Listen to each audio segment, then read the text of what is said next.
Hello everybody and welcome to the Lost City of Ungoro cards review part number 6. Today we got brand new legendary quest for is this Demon Hunter? Whatever is Demon Hunter. 1-mana spell quest, Unleash the Colossus quest, deal exactly 2 damage to an enemy on your turn 15 times. Reward Gorishi Colossus. And Gorishi Colossus is a 5-mana 8/8 with a battle cry that reads for the rest of the game. Whenever you deal exactly 2 damage to an enemy, deal 2 more. Not gonna lie, when I first saw this card, I thought this has been a fun-made card. Not gonna lie, I was not sure if this is actually a thing. So, well, Demon Hunter already does what it does, dealing damage. So playing this card, sure, why not? I think, in my opinion, and I'm here to harshly criticize the design for this card, I think this is one of the most lazy designs we've got in a while for a Hearthstone card. No shame. I am all in to say that. Gorishi Colossus, the quest for the Demon Hunter class, is one of the most lazy designs we've got in a while. But if you think into the perspective of innovation, creativity, but Demon Hunter has been known for having the most plain, flavorless, absolutely mind-boggling designs in Hearthstone, and Unleash the Colossus is definitely qualifying to be a Demon Hunter card. Colossus, flavorless, brainless, no activity. So this is what we are serving today. Moving on to yet another Demon Hunter card, 6 mana to attack, 8 health, called Gorishi Wasp. Whenever this takes damage, get a 1-cost Gorishi Stinger. A Gorishi Stinger, I don't know what it is, but hopefully we'll find out. But nonetheless, this card is 6 mana 2/8 beast that doesn't have any rush, no charge, no taunt. So it will be a really difficult to play it and make it actually do what it needs to be done. So far, disappointing. The Demon Hunter class, so far, we are 2 cards in, and so far, absolutely Demon Hunter style, flavorless, plain, nothing going on. Another weapon for the Demon Hunter class is a 3 mana to attack, 2 durability, called Insect Claw. After you hear attack, summon a 2/1 grub with rush. Classic Hearthstone weapons that do not much, something completely flavorless. But at least this one, on the other hand, is more of a board-based oriented card. But most likely people will still go face with this. Another Demon Hunter spell is a 2 mana called Infestation that says get 2 1-cost Gorishi Stingers, each one deal 2 damage, and summons a 2/1 grub with rush. What an interesting, intricate card. Yet another reason to never play with the Demon Hunter class that's not qualified for being a class, unfortunately. And here we are again, is a 2 mana draw 2 cards that don't do something interesting, but at least once again is a board oriented card, and once again flavorless, plain, absolutely mind-numbing card for a mind-numbing class. Another 5 mana card for Demon Hunter class that has 5 attack, 2 health, called Sillited Quinn with rush and Kindred. Give your hero +5 attack this turn. It's a beast. Yet again, another plain, flavorless card for the Demon Hunter class.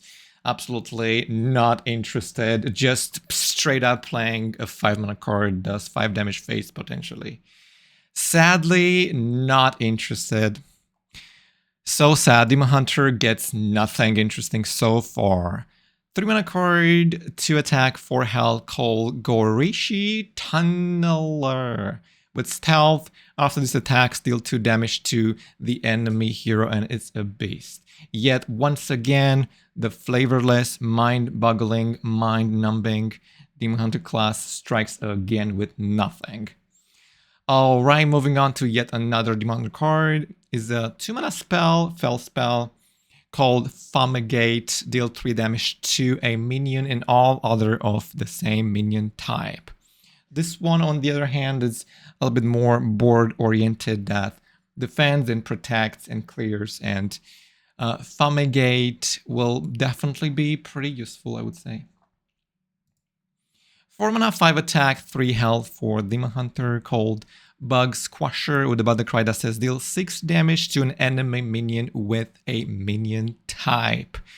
Very intriguing. I guess Hearthstone developers are really pushing in archetypes with minion types this expansion, and we've seen that a lot with the Shaman class and the quest. Quite intriguing. It doesn't go face unless it goes face, but you know, much more interesting than this and this, I would say. Another Demon Hunter card is a 1-mana spell called Hive Map. Discover a spell. If you've played it this turn, also pick one of the others. Hive Map is absolutely amazing. This is how you develop cards. Interesting, discovering, having a good experience, making Hearthstone games unique and replayable and awesome. This is why I like Hearthstone. You can make cool, amazing games that could feel a bit plain and stale and mind-numbing, but with Hive Map, you could develop a good strategy and make your games a little bit more intriguing. And here we got a 9-mana legendary 7/7 for the Demon Hunter class called Entomologist.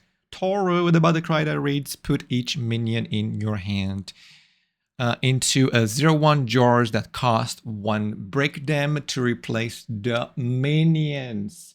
So the jar is this, is a 1-mana 0 attack, 1 health.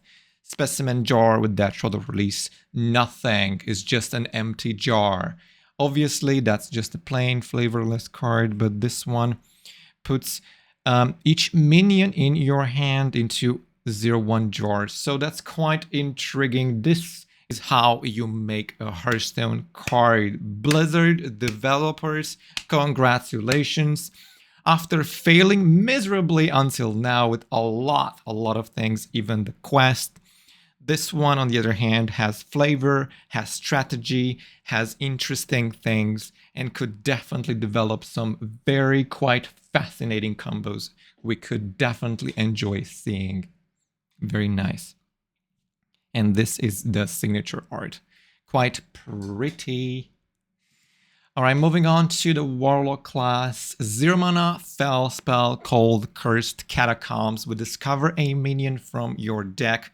Make it temporary. Remember the word temporary. We did have the temporary effect mechanic in the past that definitely had some downsides, but this time the temporary effect gets even better, because discovering a minion from your deck, and this being 0-mana also Fel, remember the Fel thing, could be potentially useful in the future.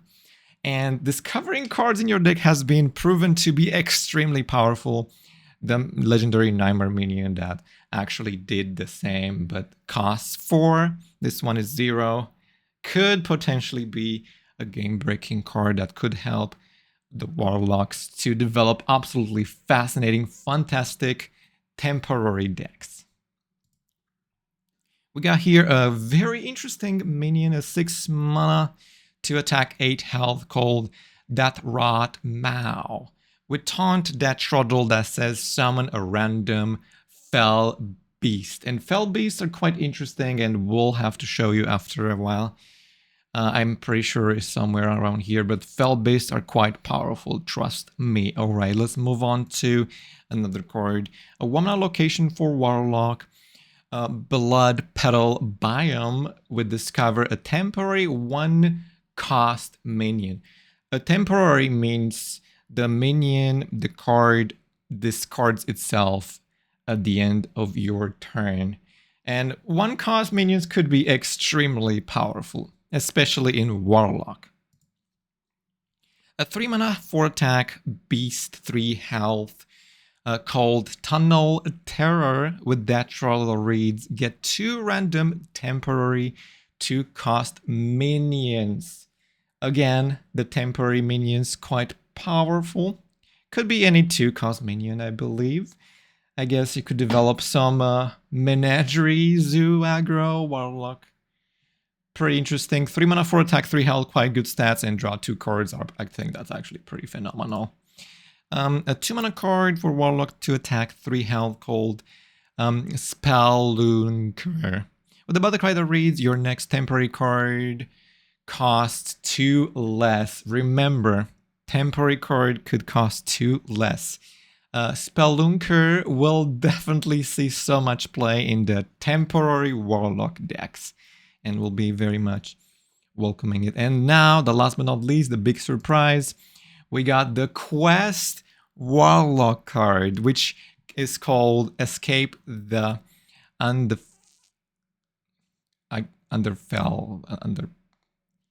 Yeah, pretty much. Anyways, a quest that says play 6 temporary cards, reward Underfell Rift. And that one is the thing you are most likely excited about this expansion. Let's see, what is the Underfell Rift? Underfell Rift is a 5 mana spell. Remember, 5 mana spell that says open a rift to the Underfell. Throw a card in to summon 2 random fell beasts once per turn. Remember, once per turn, because the beasts are quite powerful. And this is how the Underfell Rift looks like. Quite interesting.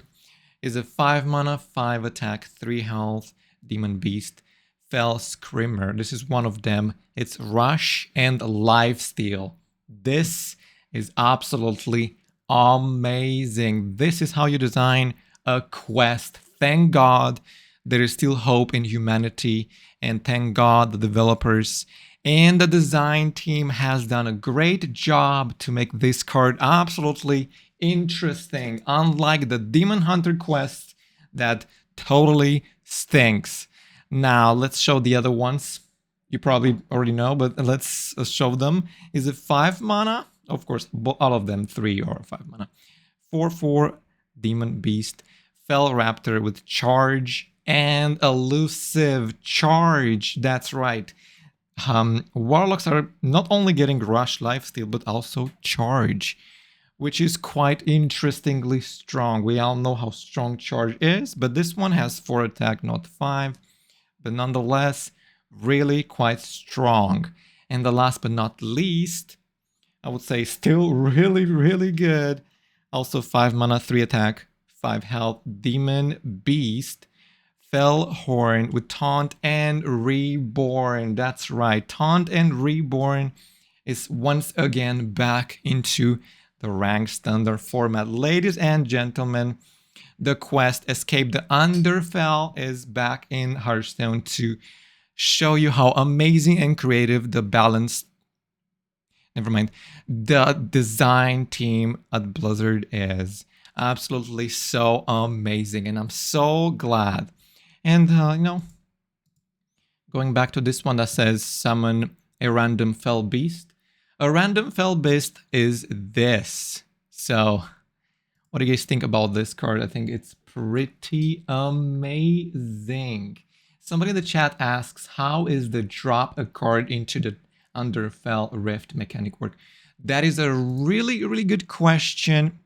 I don't really know. I did ask previously. The Blizzard people didn't quite get a clear answer, but we'll definitely see some more videos of this. And I believe it's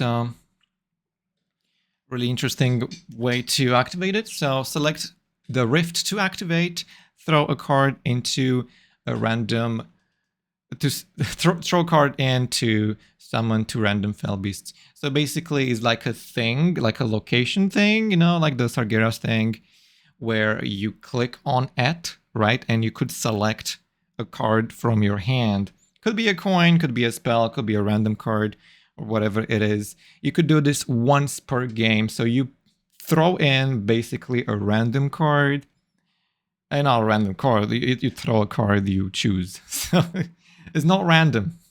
Gosh, why did I say the word random? Anyway, so basically that's what this does. And summoning fell beasts is quite powerful because they are really good, all of them 3. Fascinating. And this is the signature version of this card. It looks like Roblox. Looks like Roblox. And this one looks like heaven. Heaven and the other thing, I'm not going to say the H word. Very lovely. I'm so pleased with the Warlock quest. Absolutely fantastic. What do you guys think about the Warlock quest? Do you love it? Do you hate it? Do you think it's too powerful, or do you think it's not good enough? Well. Hopefully, we'll have even more. Also, do you think that Unleash the Colossus is good or not good? Comment down below, what do you think Demon Hunter does this expansion, because I am so glad Demon Hunter got this card, which is really powerful and makes the game very much replayable, and that's nice, and that's what I'm looking for. But also this beautiful, amazing Entomologist which looks so cute, like a turtle that's a scientist, absolutely insanely and so pretty. But it's a 9-mana card that requires interesting setup, but nonetheless could definitely be so powerful. Now, don't forget to come back to see the next cards, because we are going to have even more cards soon. Bye bye, everybody.